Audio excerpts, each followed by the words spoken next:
Hello everyone, welcome to the YouTube channel Crack Affairs. और आज हम लोग देखेंगे 16 मार्च 2026 के कुछ डेली अफेयर्स के बारे में, डेली न्यूज़ के बारे में। और इसको स्टार्ट करने से पहले मैं कहूँगी कि इस चैनल को लाइक शेयर सब्सक्राइब प्लीज़ कर दीजिएगा। बहुत ही भारी कमी है इन सब चीज़ों की। ठीक है, तो स्टार्ट करते हैं। पहला है, गवर्नमेंट ने लॉन्च किया है साथी ऐप को। ठीक है, साथी ऐप क्या है? मिनिस्ट्री ऑफ एजुकेशन के द्वारा लॉन्च किया गया है इसको। और आईआईटी कानपुर जो है उसके साथ उन्होंने कोलैबोरेट किया, मतलब दोनों ने साथ मिलकर ये प्लेटफॉर्म तैयार किया है। ये platform basically free digital learning platform बनेगा, जो कि हेल्प करेगा स्टूडेंट्स को किसी भी मेजर कॉम्पिटिटिव एग्जाम्स की प्रिपरेशन के लिए। मतलब आज तक हम लोग जो देख रहे थे, प्राइवेट कंपनीज होती थी, प्राइवेट कोचिंग इंस्टीट्यूट हुआ करते थे, जो कि क्या बोलते हैं, कोचिंग प्रोवाइड करते थे या हेल्प प्रोवाइड करते थे। लेकिन अब वही चीज गवर्नमेंट ने भी स्टार्ट की है। ठीक है, साथ ही का जो फुल फॉर्म है वो पूरा है self assessment test and help for the entrance exam. ठीक है, यहाँ पे high quality education resources provide किए जाएंगे। और किसके द्वारा? जितने भी एक्सपर्ट्स हैं हाई इंस्टीट्यूट्स के, आईआईटीज हुआ या कोई रेप्यूटेड इंस्टीट्यूट हुआ, उनके द्वारा यहाँ पे आपको रिसोर्सेज प्रोवाइड किए जाएंगे। ठीक है, जो कि बेसिकली पूरा जो आपका एग्जाम पैटर्न होता है उसके हिसाब से बनाए हुए होंगे ना। यहाँ पे हर तरह के एग्जाम्स होंगे, जैसे जेई है, आपका नीट है, या कोई भी यूनिवर्सिटी एग्जाम्स है, या लॉ एग्जाम्स हैं। ठीक है, एसएससी है, आईबीपीएस है, आरआरबी है। ठीक है, ये सारे एग्जाम्स यहाँ पे आपको इनके एग्जाम से कंटेंट और क्या बोलते हैं, रिसोर्सेज आपको अवेलेबल हो जाएंगे। यहाँ पे आपको देखो वीडियो लेक्चर्स भी हैं आपके, मॉक टेस्ट भी होंगे, स्टडी मटेरियल होगा, प्रीवियस ईयर के पेपर्स होंगे। मल्टीलिंगुअल प्लेटफॉर्म है, मतलब हर लैंग्वेज में आप उसको एक्सेस कर सकते हो। और पूरा एआई जनरेटेड ये होगा। Was recently highlighting at the India's AI impact. और अच्छा, हाल ही में जो अभी एआई इम्पैक्ट हुआ था, सबमिट हुआ था 2026 का, उसमें इसको मतलब हाईलाइट किया गया था, इसको मतलब बताया गया था, ताकि to enhance the personalised learning and access for the students for economic weaker section, specially for the weaker sections के लिए बनाया गया है। नेक्स्ट है, ठीक है, यहाँ पे आप देख सकते हैं इस तरह का कुछ इसका डिस्प्ले होगा, जहाँ पे आपको हर चीज प्रोवाइड होगी, मतलब सेम वही है जो नॉर्मली कोचिंग इंस्टीट्यूट्स के होते हैं। ठीक है, वो सब आइकन यहाँ पे है। लाइव क्लासेस हैं आपको, रिकॉर्डेड क्लासेस आपको मिलेंगी, मॉक टेस्ट आपको मिलेंगे, प्रीवियस पेपर्स इंपॉर्टेंट होते हैं, परफॉर्मेंस एनालिसिस आप कर सकते हो, डेली प्रैक्टिस क्वेश्चंस आपको मिलेंगे। नेक्स्ट आता है FASTag annual pass fee hike by the NHAI from the April 2026। 1 April 2026 से जो फास्टैग एनुअल पास है, वो अपनी जो फीस है, जो भी लेने वाले हैं टोल वगैरह के रूप में, उसको थोड़ा सा उन्होंने बढ़ा दिया, उनको उसको रिवाइज किया है। ठीक है, national highway authority of India ने ये अनाउंस किया है। और जो ये कॉस्ट है वो बेसिकली किसके लिए बढ़ाया गया? प्राइवेट नॉन कमर्शियल व्हीकल के लिए बढ़ाया गया। ध्यान रखिएगा इसको, कि ये प्राइवेट नॉन कमर्शियल व्हीकल्स के लिए बढ़ाया गया है। और इसको स्लाइटली बढ़ा के 3000 से लेके 3075 कर दिया गया, 3075 रुपीज कर दिया गया है, मतलब 75 रुपीज एडिशनल उन्होंने बढ़ा दिया है। ठीक है, ये अनाउंसमेंट किया गया था इंडिपेंडेंस डे पे। जो फास्टैग एनुअल पास स्कीम है, ये इंडिपेंडेंट डे पे अनाउंस की गई थी। और ये एक सिंप्लीफाइड वर्जन था टोल पेमेंट का। अभी तक हम लोग क्या करते थे, मैनुअली जो टोल प्लाजाज होते थे वहां पे जाके हम लोग जो भी आपका व्हीकल होता था लोड वगैरह के हिसाब से, उस हिसाब से हम लोग चार्ज करते थे। लेकिन अब वो डिजिटली हुआ करेगा। ठीक है, उसके लिए आपको बार बार रुकने की जरूरत नहीं पड़ेगी हर टोल प्लाजा पे। ये नेशनल हाईवेज पे इसको लगाया गया है, और ये प्रमोट करेगा डिजिटल टोल कलेक्शन को ना। ये the passes is available only for the private vehicles, और ये सारे प्राइवेट व्हीकल्स के लिए, जैसे कार, जीप और वेन वगैरह है। Allow up to 200 toll crossing और 1 ईयर। ठीक है, अगर आप 200 टोल क्रॉस कर चुके हो तो आपको फिर से इसे ये जो चार्जेस है फिर से रिन्यू करने पड़ेंगे, फिर से आपको पे करने पड़ेंगे, या फिर अगर 1 साल अगर आपका हो चुका है तो। ठीक है, valid for the activation and when ever comes first, मतलब जो भी चीज पहले आ जाएगी उस हिसाब से आपका होगा। Since it's national wide rolled out in 2016। ठीक है, इसको 2026 से इसको रोल आउट किया जाएगा, आई थिंक 16 से रोल आउट किया जाएगा। FASTag has been the primary toll payment system in India, और 11.86 करोड़ टैग इश्यूज हुए हैं, and more than 50 lakh users currently using the annual pass. ना इस बार जो सूर्य मेधा है, उन्होंने हाल ही में यंगेस्ट बिलियनियर की लिस्ट में वो आए हैं, फोर्ब्स की वर्ल्ड बिलियनियर लिस्ट के अंदर वो आए हैं। और उन्होंने यंगेस्ट बिलियनियर होने का जो, और कितने साल के, 22 साल के थे। ठीक है, और उन्होंने रिकॉर्ड तोड़ा है मार्क जकरबर्ग का, मार्क जकरबर्ग का। ओके, उनकी जो करंट है वेल्थ है, वो है नेट वेल्थ 2.2 बिलियन डॉलर की। और वो को फाउंडर है किसकी? मार्कोर के। ओके, ये एक तरह का रिक्रूटमेंट प्लेटफॉर्म है, ए रिक्रूटमेंट प्लेटफॉर्म, जो कि उन्होंने 2023 के अंदर बनाया था। किसके साथ मिलके? ब्रैंडन फूडी के साथ एंड आदर्श हारमेंट्स के साथ। ये प्लेटफॉर्म जो है बेसिकली एक जॉब डिस्क्रिप्शन एनालाइज करता है, मतलब एक यही प्लेटफॉर्म है जो कि एनालाइज करता है जॉब डिस्क्रिप्शन को, कैंडिडेट प्रोफाइल्स को, performance of the data to help the companies identify and interview stable candidates more efficiently. Okay, अच्छा इनके बारे में जान लेते हैं। ये बॉर्न हुए थे माउंट व्यू के अंदर, सेंट जोसेफ के अंदर ये बड़े हुए थे, और टॉप डिप्लोमेटिक डिबेटर और कॉम्पिटिटिव स्टूडेंट रहे हैं ये हमेशा। ठीक है, उसके बाद इन्होंने जॉर्ज टाउन यूनिवर्सिटी में दाखिला लिया था, एंड उसके बाद इन्होंने स्टडी ऑफ फॉरेन सर्विस के अंदर स्टडीज की थी, और इस तरह से आगे बढ़े थे। हाँ, ओके, नेक्स्ट है आपका the rare medieval Gajapati inscription discovering in the Gantu temple. जो गंटू टेम्पल है, लक्ष्मी नारायण नरसिम्हा स्वामी टेम्पल जो है, वहां पे कुछ मिडीवियल इंस्क्रिप्शंस मिले हुए हैं, मतलब शिलालेख मिले हुए हैं वहां पे, जो स्टोन पिलर्स थी वहां पे उस पे लिखे हुए हैं, और वो तमिल तेलुगु भाषा में लिखे हुए हैं, और वो पिलर्स के दोनों साइड पे लिखे हुए हैं, ठीक है, बोथ साइड्स पे लिखे हुए हैं of the temples mandaps. The inscription mention the Kumar गुरु महापात्रा। वहां पे कुछ कुमार गुरु महापात्रा के बारे में मेंशन है, जो कि क्या थे, प्रबंधक थे किसके, किंग पुरुषोत्तम देव के। ओके, और ये मतलब माना जा रहा है कि जो शिलालेख मिले हैं, जो भी वो मिली हैं इंस्क्रिप्शंस, वो बेसिकली 15 सेंचुरी के आसपास की हैं, जो कि पुरुषोत्तम देव से बिलोंग करती हैं। Okay, indicating that the Gajapati administration extended into a parts of the present day Andhra Pradesh, और कहा जा रहा है कि मतलब आंध्र प्रदेश तक ही फैला हुआ था, जो गजपति एडमिनिस्ट्रेशन है वो वहां तक फैला हुआ था, आंध्र प्रदेश तक। ये जो टेम्पल है, tradition also linking the structure of the and the idols of the Kondaveedu fort. ठीक है, इसके ऊपर कुछ मतलब आइडल्स भी हैं, कुछ स्ट्रक्चर्स बने हुए हैं टुडे, और सजेस्टेड कुछ आर्किटेक्चरल एलिमेंट्स भी हैं, वो भी उनसे ही पता चल रहा है। और जो लॉर्ड नरसिम्हा है, उसकी भी मूर्ति से बनी हुई है, जिसको फोर्ट से शिफ्ट करके टेम्पल में लेके आया गया था because of the regional invasion की वजह से।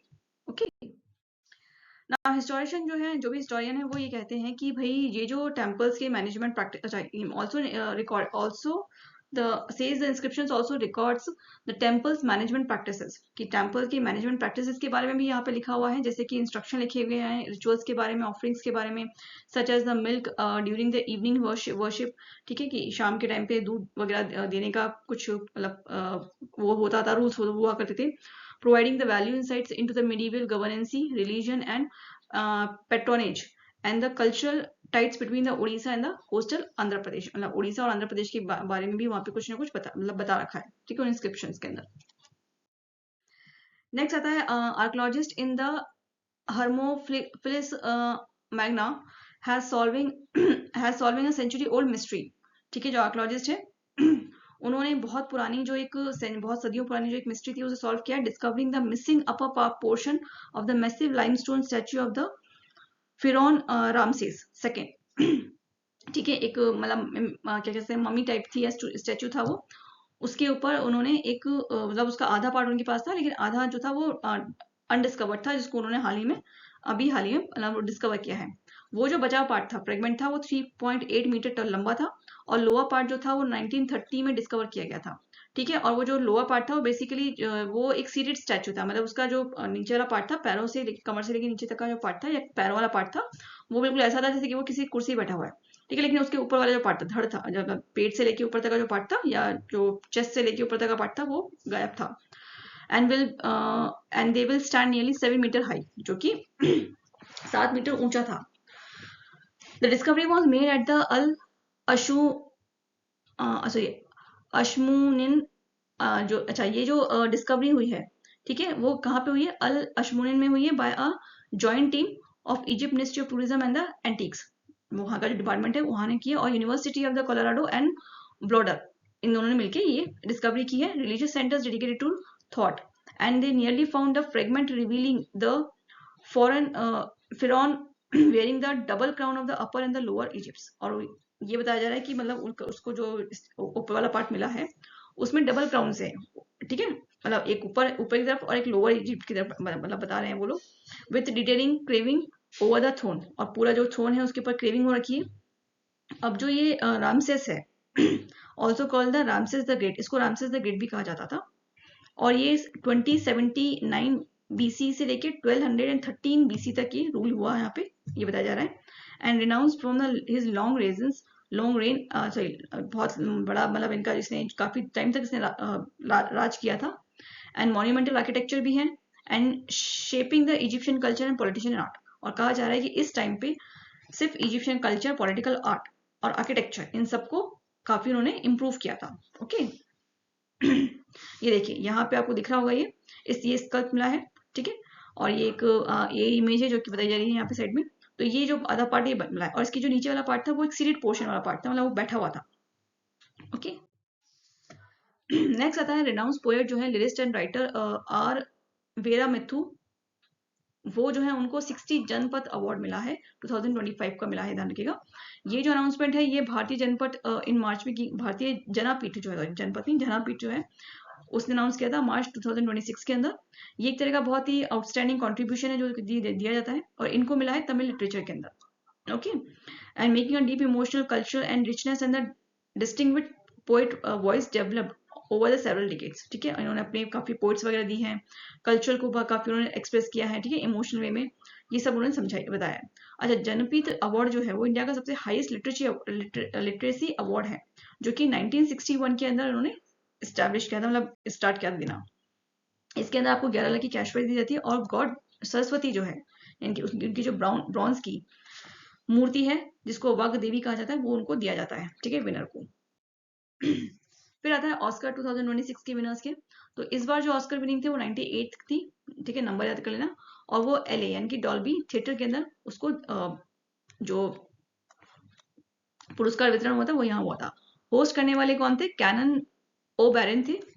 अच्छा, ये जो है ऑनर, ये जो ऑस्कर है ये दिया जाता है एक्टिंग के अंदर, डायरेक्टिंग, म्यूजिक के अंदर और फिल्म मेकिंग के अंदर। और जितने भी इंटरनेशनल फिल्म, मतलब ये जो ऑस्कर है ये पूरा इंटरनेशनल फिल्म इंडस्ट्री को के अंदर दिया जाता है। ऐसा नहीं कि सिर्फ सेंट्रलाइज है, सिर्फ यूएसए या पर्टिकुलर कंट्रीज को नहीं, पूरा हर जगह। तो हाल ही में जो माइकल बी जॉर्डन थे उनको मिला है बेस्ट एक्टर का अवार्ड। कौन सी फिल्म के लिए? फिल्म सिनर के लिए, ठीक है। और ये उनका पहला अवार्ड है। और ये साथ में उन्होंने एक इस फिल्म में 60 नॉमिनेशंस भी मिले हैं, जो कि अभी तक की हाईएस्ट नॉमिनेशन है। ओके इसके अलावा जो प्रियंका चोपड़ा थी वो प्रेजेंटेटर थी यहाँ की, ठीक है। और इंडिया की जो गीता गंभीर थी, उनको भी ड्यूअल नॉमिनेशन मिला है डॉक्यूमेंट्री के लिए। ओके ना, ये है माइकल बी जॉर्डन जिनको भी हाल ही में बेस्ट अवार्ड मिला है। इसके अलावा जो पॉल थॉमस है एडिसन, उनको मिला है बेस्ट डायरेक्टर का award, one battle another after another के लिए। उनको भी 30 नॉमिनेशन मिले हैं, ठीक है, जो कि सेकेंड हाईएस्ट है। इसके अलावा जो अवार्ड है seasonal leading to the Oscar remained highly competitive with major honours across events like, ठीक है। मतलब जो भी ऑस्कर में जो भी अवार्ड्स मिलते हैं वो बहुत ज्यादा, मतलब एक हाई, मतलब बहुत ही ज्यादा, मतलब हाई अच्छी फिल्मों को दिए जाते हैं और अच्छी एक्टिंग वगैरह को देख के दिए जाते हैं। और इसके अलावा भी बहुत सारे होते हैं, जैसे कि गोल्डन ग्लोबल अवार्ड है, बफ्टा है, और क्रिटिक्स चॉइस अवार्ड है, ये सब भी उसी कैटेगरी में आते हैं। मतलब इनके अंदर, इन सब के अंदर आपको फिल्म इंडस्ट्री से जुड़े हुए या एक्टिंग फील्ड से जुड़े हुए आपको अवार्ड्स प्रदान होते हैं, या म्यूजिक से जुड़े हुए, ठीक है। नेक्स्ट आता है discovering the new plant species named after the Zubeen Garg. तो जुबिन गर्ग के नाम पे एक नया प्लांट स्पीशीज का नाम दिया गया है, जिसका नाम क्या है? ऑस्बेकिया जुबिन गर्गियान, ठीक है, ये नाम है उनका, जो ना उस प्लांट को नाम दिया गया है जुबिन गर्ग के उसमें। अच्छा, ये जो प्लांट है कहाँ मिला है? ये मानस नेशनल पार्क में मिला है, असम के अंदर। ओके इस प्लांट के अंदर कोई ये थोड़ा, मतलब ऐसा शब्स टाइप का, शब्स यानी बुशेस टाइप का, ये थोड़ा झाड़ी नुमा पेड़ है। ये 2.5 से लेकर 3.5 मीटर का लंबा है ये, विद द 4 पैलेट्स। इसमें पत्तियां आती हैं, 4 पत्तियां आती हैं, और उस 4 पत्तियों का एक छोटा, मतलब पिंक और ये पर्पल कलर के फ्लावर्स इसमें आते हैं, जो कि ज्यादातर सितंबर और जनवरी के मंथ पे उगते हैं, ठीक है। अभी ज्यादा डेटा इनके पास है नहीं अकॉर्डिंग टू द गूगल। और जो टीम है जिन्होंने डिस्कवर किया वो है बर्नाली दास और नमिता दास और प्रशांत बो पलप्रा, ठीक है, इन्होंने डिस्कवर किया है इसको, ठीक है। आप देख सकते हैं ये इसका ये प्लांट है इस तरह का। नेक्स्ट आता है Gujarat tested it's first sound rocket. तो गुजरात पहला स्टेट बना है जिसने अपना अपना जो रॉकेट है वो टेस्ट किया है, और ये डेवलप किया गया था ओमस्कर रॉकेट के द्वारा और एक्सप्लोरेशन प्राइवेट लिमिटेड के द्वारा इसको बनाया गया था under the make in India project के अंदर। जो मिशन ऑब्जेक्टिव वो क्या है? Tested the advance propulsion system, ठीक है, एडवांस प्रपोल्शन सिस्टम को टेस्ट करना था, ऑन बोर्ड कंट्रोल देखना था, ऑटोनोमस रिकवरी ऑफ मैकेनिज्म को चेक करना था, while carrying a mini satellite payload. और साथ में उसने अपने साथ क्या है, मिनी सैटेलाइट को भी पेलोड मतलब डाला हुआ था, मतलब मिनी सैटेलाइट भी उन्होंने कैरी करके लेके गए थे, जिससे वेदर और एटमोस्फेरिक डेटा कलेक्ट किया जा सके। ना यहाँ पे अप्रूवल और रेगुलेटरी बॉडी कौन सी थी? इन स्पेस थी, और एयरपोर्ट अथॉरिटी ऑफ इंडिया थी, और department of general of civil aviation, और इंडियन कोस्ट गार्ड। ठीक है, इन सब ने मिलकर ये कार्यक्रम बना किया था, लॉन्चिंग पे साथ किया था, कोलैबोरेशन किया था। Align with the Gujarat space tech policy 2025-30, और ये जो हुआ है, ये लॉन्चिंग जो हुई है, ये गुजरात की जो स्पेस टेक पॉलिसी थी उसके अंडर में इसको जोड़ा गया है, उससे जोड़ा गया है। And making a major step for the state in promoting the private space technology. और जो इंडिया की प्राइवेट स्पेस टेक्नोलॉजी थी, जिससे पहले तक की अभी तक प्राइवेट नहीं थी, ऑटोनोमस हुआ करती थी, अब थोड़ी प्राइवेट कंपनीज भी आने लगी, तो उसी का ये मतलब एक और स्टेप है। इंफ्रास्ट्रक्चर की बात की जाए तो launching was witnessed by the officials including the state science and technological minister Arjun Modhwadia. ठीक है, अर्जुन मोडवाडिया जो है वहाँ के, उन्होंने उस जब लॉन्चिंग हुई थी तब वो वहाँ पे थे। ठीक है, उनकी नजरों के सामने इसको ऊपर भेजा गया था। ये है उसका। नेक्स्ट आता है किमी एंटोनेलिया जो है वो, उन्होंने हाल ही में चाइनीज ग्रैंड प्रिक्स जो है 2026 वो उन्होंने जीती है। ठीक है, फर्स्ट फॉर्मूला 1 विक्ट्री है उनकी शंघाई इंटरनेशनल सर्किट के अंदर, और उनकी उम्र 19 ईयर्स की है। ठीक है, they are 19 years of old.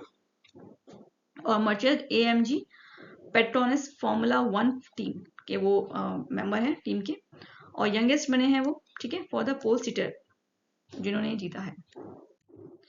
Next आता है India discovering a remarkable platform performance at the world's para athletic grand prix, जो हाल ही में वर्ल्ड एथलेट हुई थी। ठीक है, उसके अंदर इंडिया की परफॉर्मेंस बहुत अच्छी रही है। टोटल में टॉप टैली के अंदर हम लोग रहे हैं मेडल की टैली में, और हमने 208 मेडल्स जीते हैं हमने। 3 दिन का इवेंट हुआ था, जहाँ पे हुआ था दिल्ली के अंदर हुआ था, जवाहरलाल नेहरू स्टेडियम के अंदर, जिसमें 257 एथलेटिक्स ने 8 कंट्रीज के उन्होंने पार्टिसिपेट किया था। अच्छा, इंडिया की तरफ से कितना है? इंडिया की तरफ से हमने जीते हैं 75 gold, 69 silver and 64 bronze medal हमने जीते हैं। सेकेंड पोजीशन पे रशिया था। ठीक है, जिसके बाद 35 मेडल्स थे, और उसके बाद है बॉस्निया एंड हर्जेगोविया ने। ठीक है, ये कंट्रीज ये थर्ड थी। नेक्स्ट आता है बीसीसीआई ने हाल ही में नमन अवार्ड जो है, ठीक है, जो कि बीसीसीआई रिप्रेजेंट करती है, वो उन्होंने दिए हैं। ठीक है, अवार्ड सेरेमनी इन दिल्ली में।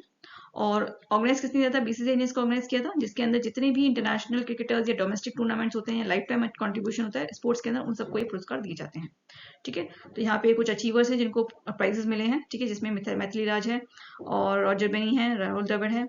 ठीक है ना, यहाँ पे कुछ अवार्ड विनर्स हैं, जैसे कि पॉली उमरीगंस अवार्ड जो है बेस्ट मिल इंटरनेशनल क्रिकेट मिला है शुभम गिल को। वुमेन कैटेगरी मिला है स्मृति मंदाना को। Colonel CK Naidu lifetime achievement मिला है राहुल द्रविड़ और रॉजर बिनी को। लाइफ टाइम अचीवमेंट अवार्ड मिला है वुमेन्स के अंदर मिथाली राज को। बेस्ट इंटरनेशनल डेब्यू मेन के अंदर मिला है हर्षित राणा को, और वुमेन्स में मिला है एन श्री चरानी को। लाला अमरनाथ अवार्ड जो है best all rounder of the domestic limited overs को मिला है आयुष महल्त्री को। और माधवराव सिंधिया अवार्ड मिला है, जो कि हाईएस्ट विकेट टेकर है रणजी ट्रॉफी के अंदर, वो है Harsh Dubey. Jagmohan Dalmiya trophy best women cricketer senior domestic में मिला है शिपाली वर्मा को। ठीक है, नेक्स्ट आता है इंडिया ने world boxing cup future cup जो है उसको हाल ही में किया, और उसने टोटल 5 मेडल जीते हैं, जो कि कहाँ हुआ था? थाईलैंड के अंदर हुआ था, बैंकॉक के अंदर। ठीक है, 1 गोल्ड मिला है हमको, 3 सिल्वर मिले हैं, और 1 ब्रॉन्ज मिला है, ध्यान रखिएगा। अच्छा, यहाँ पे ये जो the highlight of the Indian campaigning was the Chandralekha Pujariya who has won the gold. अब जिसने गोल्ड जीता है वो कौन है? चंद्रिका पुजारिया है, जिन्होंने गोल्ड जीता था 51 कैटेगरी के अंदर, एंड डिफीटिंग द मेंडोविनिया नाजोक्टा। ठीक है, जो उज्बेकिस्तान की, उनको उन्होंने हराया था फाइनल के अंदर। फिर नेक्स्ट आता है वैक्सीन डे मनाया जाता है 16 मार्च को। 16 मार्च को वैक्सीन डे मनाया जाता है। ठीक है, फिर नेक्स्ट आता है आपका जो वेटरन बॉलीवुड एक्ट्रेस है मधु मल्होत्रा, वो हाल ही में पास हुई थी। आपने देखा होगा इनको, कई भूतिया फिल्में में भी देखा हुआ है, जहां तक मुझे याद आ रहा है। ठीक है, ये और 71 की थी इन्होंने, 1970 में काफी फिल्मों में साथ काम किया, सत्ते पे सत्ता पे भी थी ये। ठीक है, जहां तक मुझे याद आ रहा है। और ठीक है ना, नेक्स्ट आता है लास्ट की पिल्स कैम्बिन जो है, जो कि बैंड ऑफ मोटरहेड के गिटारिस्ट थे, वो हाल ही में वो भी गुजर गए हैं 61 की एज में। ठीक है, because of the health battle. Next आपके कुछ क्वेश्चंस आते हैं, वो देख लेते हैं हम लोग। With the reference of the Saathi app the following statements are कौन सा स्टेटमेंट सही है इसमें से? It is developed by the ministry of education in collaboration with the IT Kanpur. It is a paid platform designing only by the engineering entrance exam, और it providing the multilingual content and AI enabled personalising learning platform. तो इसका answer क्या है? Only first and second is the, ठीक है. It is a paid platform, so no it is not a paid platform, ठीक है. For engineering exam no, it is for everyone, ठीक है, सबके लिए है ये. नेक्स्ट आता है with reference to the international highway authority of India and FASTag annual pass following statement. First step पर the FASTag annual pass fees for the private vehicle will be 375 from 1st April 2026. The pass is available for both commercial and non-commercial vehicle, and the pass available unlimited toll private for 1 year. So इसका answer है आपका only 1, ठीक है. First ही करें. देखो इसमें यहाँ पे क्या है कि पास जो है वो कमर्शियल के लिए नहीं है, बोथ प्राइवेट और, ठीक है, बोथ फॉर कमर्शियल नहीं है, ये सिर्फ प्राइवेट नॉन कमर्शियल व्हीकल्स के लिए है, ठीक है. The pass is allow unlimited, no it is limited for 200 toll crosses, ठीक है, इसलिए. Who among the following recently become the one of the youngest billionaire matching a milestone one achieving by the Mark Zuckerberg. तो किसने highest हाल ही में achieve किया है, mark Zuckerberg को पीछे छोड़ दिया है, वो है सूर्य मिधा. नेक्स्ट क्वेश्चन है, who among the following has been awarded the Jnanpith award for the year 2025. तो किसे मिला है? वो है वेरा मुथु. नेक्स्ट है, who won the best actor award for 98th Academy Award. तो अकेडमी अवार्ड किसे मिला है? वो मिला है माइकल बी जॉर्डन. ये ध्यान रखिएगा, जो ऑस्कर अवार्ड थे उनको अकेडमी अवार्ड बोला जाता है. नेक्स्ट क्वेश्चन है, the new plant species discovering in the grassland of the Mansar national park by the botanician from the Guwahati university has been named. तो उसका नाम क्या दिया गया है? ऑस्बेकिया जुबरगर्गियंस, उसका नाम दिया गया डी. नेक्स्ट क्वेश्चन है, which state create the history of March 15 by launching its first sound rocket near the Dholera में हाल ही में फर्स्ट रॉकेट लॉन्च जिसने किया है, वो कौन सा स्टेट बनाया? That is Gujarat. Next question था, who create the history by winning the 2026 Chinese grand prix and also become the youngest pole sitter in formula 1 history. So answer आपका होना चाहिए Kimi Antonelli. And last question है आपका, who won the best international cricketer award for the BCCI Naman award 2026. तो best women category में किसको मिला है? दैट इज स्मृति मंदाना को मिला है. चलिए, तो यहीं पे आज आपका ये डेली अफेयर्स का 16 मार्च का खत्म होता है. 17 का भी मैं जल्दी अपलोड करने वाली हूँ, ठीक है, अभी या कल में. तो प्लीज लाइक कर दीजिएगा, शेयर कर दीजिएगा और सब्सक्राइब कर दीजिएगा, ठीक है, अच्छा लगे तो. और अगर आपको कोई और इम्प्रूवमेंट चाहिए, ठीक है, मेरे कंटेंट में किसी भी तरह का, तो प्लीज मुझे मेंशन में कर दीजिएगा कैप्शन के कमेंट्स के अंदर, ताकि मैं और अच्छे से इम्प्रूव कर सकूं अपनी करंट अफेयर्स को आप तक पहुंचाने में. Okay, thank you. Bye-bye.